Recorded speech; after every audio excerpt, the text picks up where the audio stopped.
जय श्रीमान नारायणा. खालील दिलेले भाष्य हे श्री रामानुजदास श्रीमान गट्टू वेणुगोपाल स्वामी यांनी इंग्रजीत केलेला श्रीमद भगवद्गीतेचा मराठी भावार्थ आहे.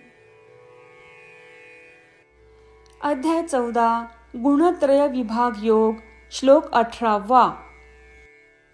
ऊर्ध्वं गच्छन्ति सत्त्वस्थाः मध्ये तिष्ठन्ति राजसाः जघन्या गुणवृत्तिस्थाः अधो गच्छन्ति तामसाः. ओम. गीता आचार्य श्रीकृष्ण परमात्मा अर्जुनासह आपल्या सर्वांना गुणत्रय विभाग योग शिकवत आहेत. परमात्मा म्हणतात, अर्जुना, जे सत्वगुणात स्थित आहेत ते वर जातात, रजोगुणात राहणारे मध्यभागी राहतात आणि जे तमोगुणांच्या प्रवृत्तींना चिकटून राहतात ते खालच्या दिशेने जातात. असे सांगून श्रीकृष्ण परमात्मा हे स्पष्ट करत आहेत की जे प्रामुख्याने सत्वगुणात आहेत त्यांना शेवटी मोक्ष प्राप्ती होईल. जे लोक रजोगुणात उच्च आहेत ते त्यांच्या इच्छेचे फळ भोगण्यासाठी स्वर्गासारख्या मध्यम जगाकडे जातील, परंतु त्यांचे पुण्य किंवा पुरस्कार संपल्यानंतर ते परत जन्म घेतील. तमोगुणांचे वर्चस्व असलेल्यांना कमी आयुष्याचे जन्म आणि अधोगतीचा अनुभव येईल. म्हणून जे केले पाहिजे त्यामध्ये आळस न दाखवून, करू नये अशी कृती टाळून आणि सात्विक आहाराचे सेवन करून सत्वगुण जोपासण्यासाठी आणि आत्म्याचे खरे ज्ञान प्राप्त करण्याचा प्रयत्न करूया.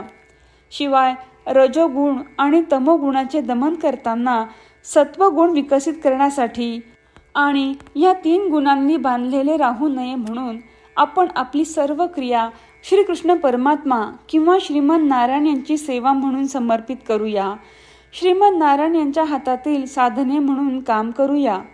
श्रीकृष्ण परमात्म्यांच्या शिकवणींचे मनन करताना श्रीमन नारायण यांची प्राप्ती करण्याच्या उद्देशाने आपल्या शरीराचा उपयोग करूया. आपण श्रीमन नारायण यांना पूर्णपणे शरण जाऊ आणि श्रीकृष्ण परमात्म्यांचे शब्द जसेच्या तसे श्लोकाच्या रूपात पुन्हा सांगूया.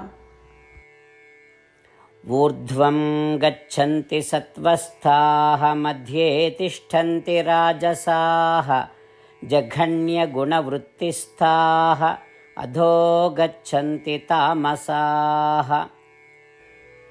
श्रीमद भगवद्गीतेचे संपूर्ण सार श्रीकृष्ण परमात्म्यांनी अध्याय 18 श्लोक 65 ते 70 मध्ये 8 गोष्टी करण्यासाठी दिल्या आहेत. श्रीकृष्ण म्हणतात, जे या 8 गोष्टींचे पालन करतात ते मला आवडतात. मी त्या भक्तांचे सर्व प्रकारे रक्षण करीन. श्रीकृष्ण परमात्म्यांनी सांगितलेली सर्व भगवद्गीता ऐकल्यानंतर अर्जुन म्हणतो, करिष्ये वचनम तव. अर्थात श्रीकृष्णा, तुम्ही सांगताल तसेच मी करीन. म्हणूनच श्रीकृष्णांनी अर्जुनाला सर्व प्रकारचे यश आणि विजय बहाल केले आहेत. परमात्म्याला आपले वचन देऊया की आपण या 8 क्रिया पाळू. परमात्म्याला हा शब्द देण्यापेक्षा मोठी कोणतीही पूजा, तप, यज्ञ नाही. ह्या 8 क्रियांचा तुम्ही सर्वांनी मनाने विचार करा असे मी म्हणेन.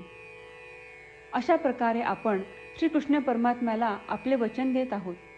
आपण सर्वांनी श्रीकृष्णाच्या चेहऱ्याचा आनंद आणि सुख अनुभवूया. जय श्रीमान नारायणा. ह्या 8 क्रिया खालीलप्रमाणे आहेत. हे श्रीमान नारायणा, तुम्ही सांगितल्याप्रमाणे मी नेहमी तुमच्यावर चिंतन आणि विचार करीन. हे श्रीमान नारायणा, तुम्ही सांगितल्याप्रमाणे मी सदैव तुमचा भक्त असेन. हे श्रीमान नारायणा, माझी सर्व कृती तुमची सेवा आणि तुमच्या समाधानासाठी करीन. हे श्रीमन नारायणा, तुम्ही अनुसरण करायला सांगितल्याप्रमाणे मला खूप विश्वास आहे की मी तुमचा आहे आणि मी नेहमी हात जोडून तुम्हाला नमस्कार करीन आणि तुमची पूजा करीन. हे श्रीमन नारायणा, मला तुमचे शब्द आठवले. मामेकम शरणं व्रज, जे तुम्ही एकट्याला शरण जायला सांगितले आहे. श्रीमन्नारायणा, मी एकटाच तुम्हाला शरण जातो. हे श्रीमन्नारायणा, मला तुमचे मा शुचाह शब्द आठवले की तुम्ही आम्हाला दुःख न करण्याचे आश्वासन देत आहात. मी यापुढे शोक करणार नाही. हे श्रीमन्नारायणा, तुम्ही आमच्यासाठी श्रीमद भगवद्गीता देऊन आम्हा सर्वांवर कृपा केली आहे आणि आशीर्वाद दिला आहे. मी दररोज किमान एक श्लोक वाचण्याचे किंवा ऐकण्याचे वचन देतो. हे श्रीमन्नारायणा, तुम्ही गीता सर्व मानवजातीपर्यंत पोहोचवलीस. मी गीतेतील तुमचे दैवी वचन त्या भक्तांपर्यंत पोहोचवण्याचा प्रयत्न करेन जे गीतेला अपरिचित आहेत.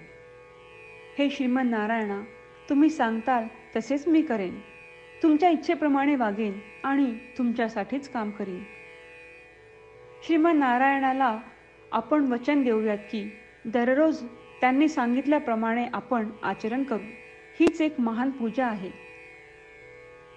श्रीमन्नारायणा, करिष्ये वचनम तव. श्रीमन्नारायणा, मी तुमच्या सूचनेनुसार वागेन. ऊर्ध्वं गच्छन्ति सत्त्वस्थाः मध्ये तिष्ठन्ति राजसाः जघन्या गुणवृत्तिस्थाः अधो गच्छन्ति तामसाः. ॐ ऊर्ध्वं गच्छन्ति सत्त्वस्थाः मध्ये तिष्ठन्ति राजसाः जघन्यगुणवृत्तिस्थाः अधो गच्छन्ति तामसाः. जय श्रीमन्नारायणा. सर्व भक्तांना विशेष विनंती. आपल्या जीवनातील सर्व गोष्टींमध्ये आपल्याला त्वरित आणि प्रभावी परिणाम हवे असतात. हे साध्य करण्यासाठी दररोज 1 मिनिट घालवू आणि नारायणास्त्रम वाचूया. नारायणास्त्रम मिळवण्यासाठी www.narayanaastram.org या नारायणास्त्रम वेबसाईटवर जा आणि नोंदणीमध्ये आपले नाव आणि ईमेल प्रदान करा. तुम्ही दिलेल्या ईमेलवर तुम्हाला नारायणास्त्रमाचे PDF प्राप्त होईल. PDFमध्ये रामायण श्लोक, गीता श्लोक आणि विष्णू नाम आहे. या 3 पैकी 3ला नारायणास्त्रम म्हणतात. प्रत्येकाला या श्लोकांचे वेगळे संयोजन प्राप्त होते.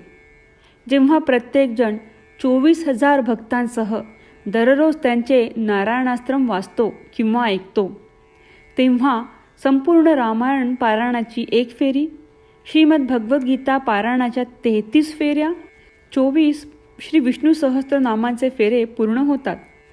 दररोज असे केल्याने आपल्यावर उल्लेखनीय आणि विलक्षण परिणाम दिसून येतात.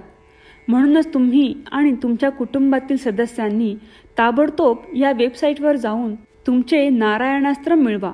जय श्रीमन नारायणा.